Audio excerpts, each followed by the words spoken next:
पहला क्वेश्चन हमारा, सिरके का रासायनिक नाम क्या है। तो बात करें सिरके के रासायनिक नाम की, तो होता है एसिटिक एसिड। सिरके का जो नाम होता है वो एसिटिक एसिड होता है। बात करें इसके रासायनिक सूत्र की, तो होता है CH3COOH।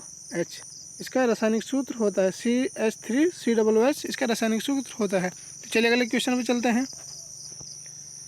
अगला क्वेश्चन हमारा, टाइफाइड से शरीर का कौन सा अंग प्रभावित होता है। तो बात करें जो टाइफाइड से जो शरीर का अंग प्रभावित होता है वो होता है आंत। ऑप्शन नंबर 20 हमारा राइट आंसर हो जाएगा।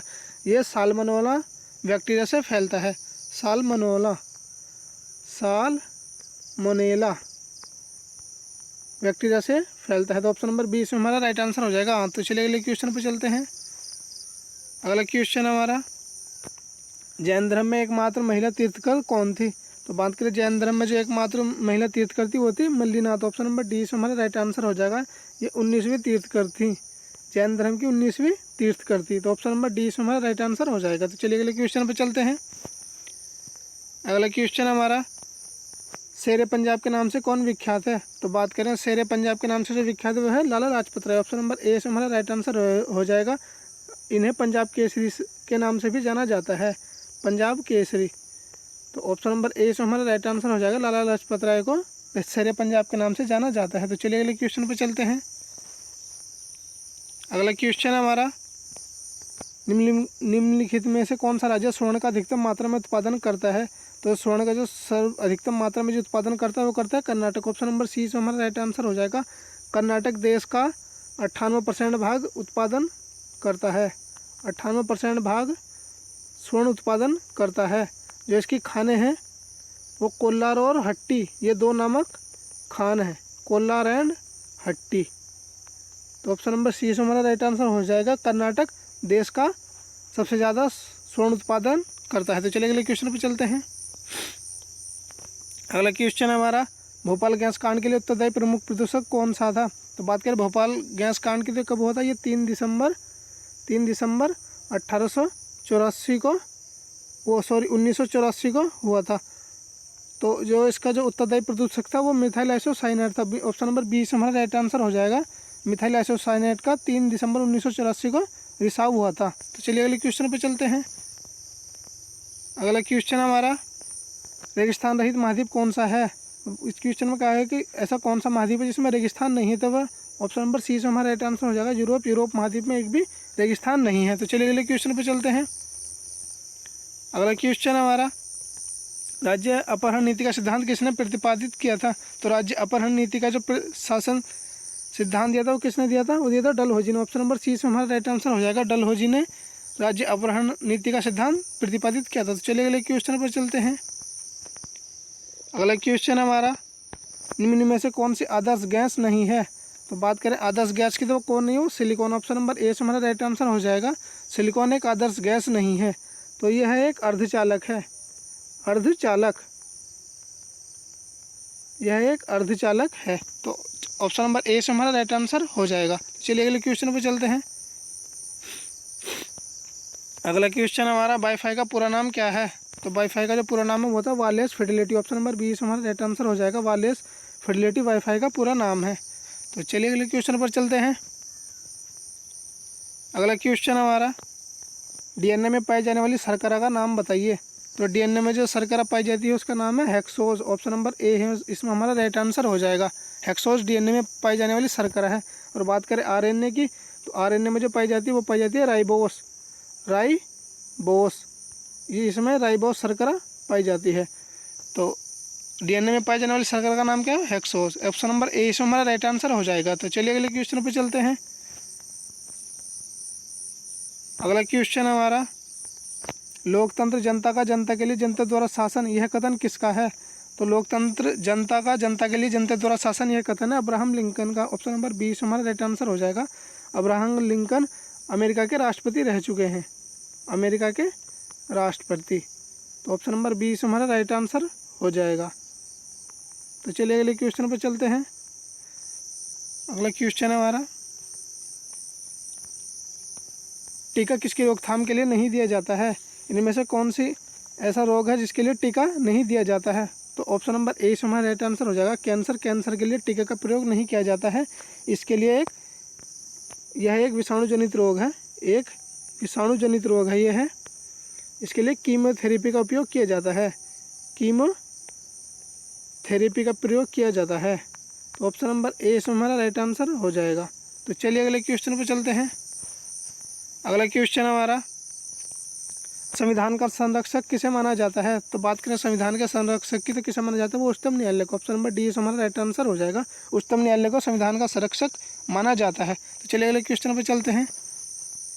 अगला क्वेश्चन हमारा, कैड निम्न में से किसका सूचक है? बात करें कैड की तो वह कंप्यूटर एडेड डिजाइन का सूचक है। ऑप्शन नंबर सी हमारा राइट आंसर हो जाएगा। कैड निम्न में किसका सूचक है? वो कंप्यूटर एडेड डिजाइन का सूचक है। तो चलिए अगले क्वेश्चन पर चलते हैं।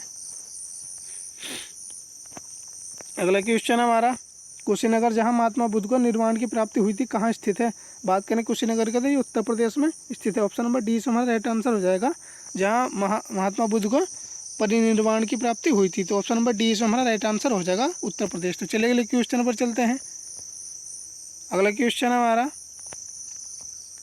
भारत की जनसंख्या में ऋणात्मक वृद्धि दर किस दशक में दर्ज की गई थी?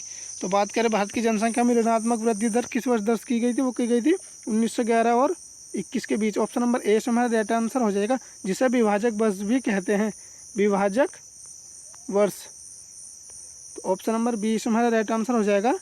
1911-1921 के बीच ऋणात्मक वृद्धि दर दर्ज की गई थी। तो चलिए अगले क्वेश्चन पर चलते हैं। अगला क्वेश्चन हमारा, निम्न में कौन सी रबी की फसल नहीं है? बात करें रबी की फसल इनमें से कौन सी नहीं है? तो वह है चावल। ऑप्शन नंबर बी हमारा राइट आंसर हो जाएगा। यह खरीफ की फसल है, खरीफ की फसल है। बात करें रबी की फसल कब बोई जाती है? तो अक्टूबर नवंबर में बोई जाती है तथा मार्च अप्रैल में काटी जाती है। तो ऑप्शन नंबर बी हमारा राइट आंसर हो जाएगा। रबी की फसल कौन सी नहीं है? चावल। चावल एक खरीफ फसल है। तो चलिए अगले क्वेश्चन पर चलते हैं।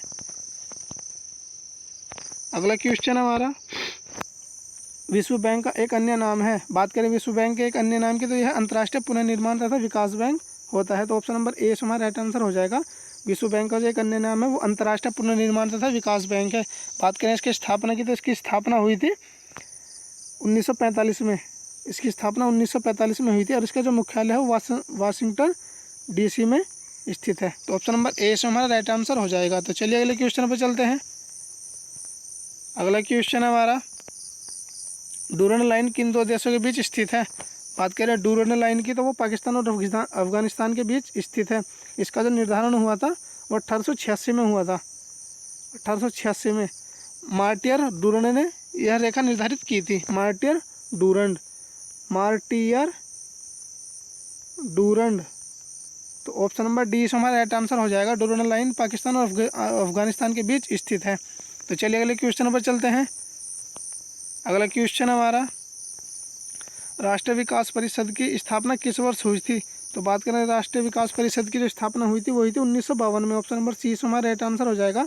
6 अगस्त 1952 को राष्ट्रीय विकास परिषद की स्थापना हुई थी। और जो बात करें इसके अध्यक्ष की तो इसका अध्यक्ष प्रधानमंत्री होता है, प्रधानमंत्री इसका अध्यक्ष होता है। तो ऑप्शन नंबर सी हमारा राइट आंसर हो जाएगा।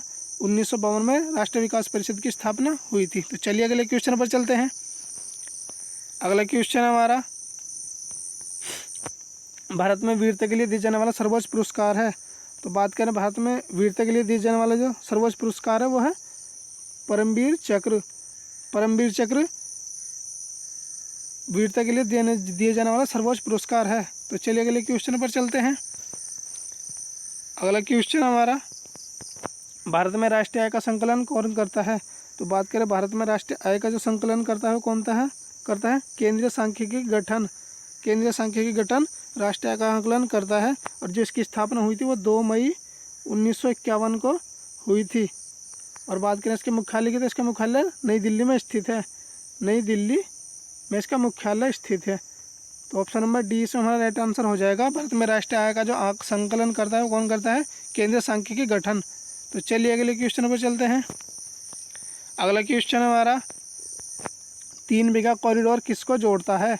तो बात करें 3 बीघा कॉरिडोर जो जोड़ता है वो किसको जोड़ता है? भारत और बांग्लादेश को। तो ऑप्शन नंबर बी से हमारा राइट आंसर हो जाएगा। भारत और बांग्लादेश के बीच जो 100वां जो संशोधन हुआ था 2015 को, वो इसी मुद्दे पर हुआ था। तो ऑप्शन नंबर 20 हमारा राइट आंसर हो जाएगा। भारत और बांग्लादेश के बीच 3 बीघा कॉरिडोर अवस्थित है। तो चलिए अगले क्वेश्चन पे चलते हैं। अगला क्वेश्चन हमारा, निम्नलिखित में से कौन सा हार्डवेयर नहीं है? तो बात करें जो हार्डवेयर नहीं है वो है जावा। ऑप्शन नंबर डी हमारा राइट आंसर हो जाएगा। यह एक कंप्यूटर प्रोग्रामिंग भाषा है, कंप्यूटर प्रोग्रामिंग भाषा है। तो ऑप्शन नंबर डी हमारा राइट आंसर हो जाएगा। जावा एक कंप्यूटर हार्डवेयर नहीं है। तो ये 25 क्वेश्चन हमारे कंप्लीट है। दोस्तों अगर वीडियो अच्छी लगी हो तो प्लीज़ वीडियो को लाइक कर दें। आप हमारे चैनल पर पहली बार हैं तो प्लीज़ चैनल को सब्सक्राइब कर दें, जिससे हमारी आने वाली वीडियो का नोटिफिकेशन आपको मिल जाए। तो thanks for watching this video.